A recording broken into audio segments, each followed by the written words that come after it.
Hello dear, welcome to Castle Campus. In this lecture we will discuss about types of forecasting.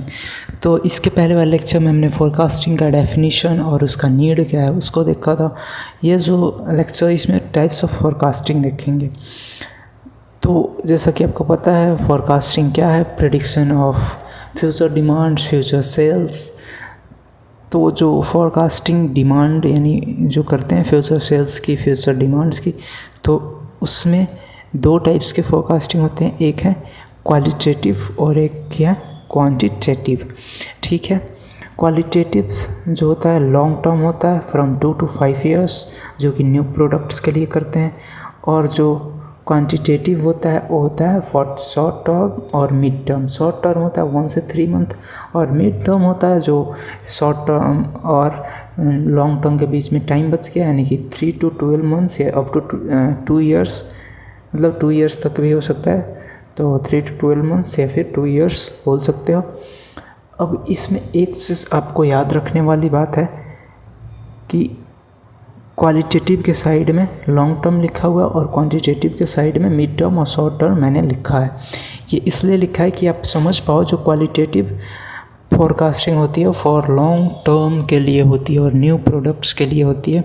ये questions आपको हर एक जगह में मिलेगा, शॉर्ट टर्म पे और लॉन्ग टर्म पे बेस्ट। क्या होगा, इसमें से कोई आपको दे देगा जैसे कि fast moving average, simple moving average, weighted average, exponential smoothing, correlation, regression. इसमें से कोई एक दे देगा और पूछेगा शॉर्ट टर्म है या फिर लॉन्ग टर्म है, क्या किस टाइप का फोरकास्टिंग आपको ऑप्शन में देगा, short term, long term, both, none of the above. और इस टाइप के क्वेश्चन आपको पीएसयूज में भी मिलेंगे, गेट में भी मिलेंगे, ईएस में भी मिलेंगे और आपको सेमेस्टर्स में भी मिलेंगे। इवन आपके इंटरनल एक्सटर्नल किसी में मिल सकते हैं। मतलब फेमस क्वेश्चन है इस टाइप के, शॉर्ट टर्म और लॉन्ग टर्म पूछने वाला। या फिर इसमें से दे देगा ओपिनियन सर्वे, डेल्फी टेक्निक, किस टाइप का ये फोरकास्टिंग है, तो लॉन्ग टर्म फोरकास्टिंग है। इस चीज़ को आप याद रखना, ठीक है। नाउ जो हमारे पास पहला टाइप है फोरकास्टिंग का उसको देखते हैं क्वालिटेटिव, जिसको कि सब्जेक्टिव बोलते हैं और क्वांटिटेटिव को ऑब्जेक्टिव बोलते हैं। ठीक है, आपको इससे भी पता चल रहा होगा सब्जेक्टिव जो बड़ा होता है तो लॉन्ग टर्म के लिए करेंगे, सब्जेक्टिव क्वेश्चन जनरली बड़े होते हैं, और ऑब्जेक्टिव छोटे होते हैं तो शॉर्ट या मिड टर्म। मतलब एक तरीके से आप दिमाग लगा के याद कर सकते हो, वैसा कोई रूल नहीं है कि ऐसा ही है।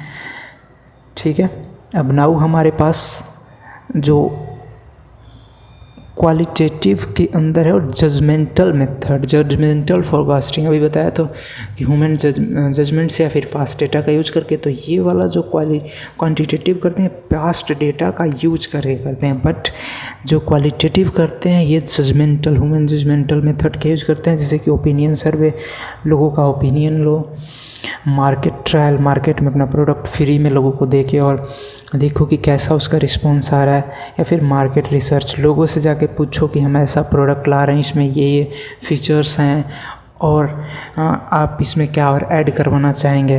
या फिर डेल्फी टेक्निक यानी कि एक्सपर्ट्स की एक टीम बैठाओ और सबसे अलग अलग क्वेश्चंस करो और वो क्वेश्चंस का जवाब रिप्लाई जो हो करने के लिए फ्री हो। मतलब ऐसा नहीं हो किसी को खुश करने के लिए अपना रिप्लाई दे रहा हूँ। जैसे कि आपने न्यूज़ चैनल्स को देखा होगा, जब किसी भी इलेक्शन का रिजल्ट आना होता है तो क्या करते हैं कि 5-6 एक्सपर्ट बैठाते हैं और अलग अलग एक्सपर्ट से अलग अलग क्वेश्चंस या फिर सेम ही क्वेश्चंस पूछते हैं कि आपका क्या इस पर मत है, आप क्या कहना चाहते हैं, कौन जीतेगा, कितनी सीटें आएंगी, लाइक दैट टीवीज़ पे दिखाते हैं। तो आपने देखा होगा कि वहाँ पे भी डेल्फी टेक्निक एक तरीके से यूज़ कर रहे होते हैं। अब नाउ जो हमारे पास सेकेंड टाइप का फोरकास्टिंग है जिसको कि क्वांटिटेटिव या फिर सब ऑब्जेक्टिव बोल रहे हैं, तो इसमें दो टाइप्स आते हैं, टाइम सीरीज और कैजुअल, और इसको कैजुअल को भी बोलते हैं इकोनोमेट्रिक। तो टाइम सीरीज में कितने टाइप्स के फोरकास्टिंग होते हैं, तो पहला पास्ट एवरेज, जिसमें पास्ट डेटा जितनी अवेलेबल है उसका एवरेज ले लो। सिंपल मूविंग एवरेज, जिसमें पास्ट डेटा का ही एवरेज लेना होता है बट एक फिक्स्ड ईयर का, जैसे 4 ईयर्स का, 3 ईयर्स का, 5 ईयर्स का, तो उतना ही ईयर्स का हमेशा लेंगे। लास्ट वाले ईयर को छोड़ते जाएंगे, जो नया ईयर आते जाएगा उसको ऐड करते जाएंगे। और वेटेड मूविंग एवरेज, इसमें क्या है कि सिंपल मूविंग एवरेज जैसा ही है, बस इसमें सारे डेटा को जो ईयर्स का डेटा था 3 ईयर्स 2 ईयर्स 5 ईयर्स जितना ले रहे थे सबको बराबर वेटेज दे रहे थे। बट इसमें जितना न्यू डेटा होगा उसको ज़्यादा वेट देंगे, जितना पुराना डेटा होगा उसको कम देंगे। नाउ जो टाइम सीरीज में लास्ट टाइप है यह है एक्सपोनेंशियल स्मूथिंग। इसमें क्या होगा, फोरकास्टिंग और डिमांड के बीच से एक हम एरर निकालेंगे और एक एक्सपोनेंशियल कांस्टेंट होगा, उससे एरर को मल्टीप्लाई करके फिर ऐड करेंगे, जो हमारे पास प्रीवियस डिमांड रहेगा तो फोरकास्टिंग हमारा आ जाएगा। ये पूरा एक्सप्लेनेशन के साथ आगे के लेक्चर्स में देखेंगे कि किस तरीके से हो रहा है। अब नाउ जो हमारा कैजुअल और इकोनोमेट्रिक है, तो इसमें 2 टाइप्स के आते हैं, कोरिलेशन और रिग्रेशन। इसको भी आगे के लेक्चर्स में एक्सप्लेन करूँगा मैं। तो चलिए इस लेक्चर में इतना ही। Now thank you.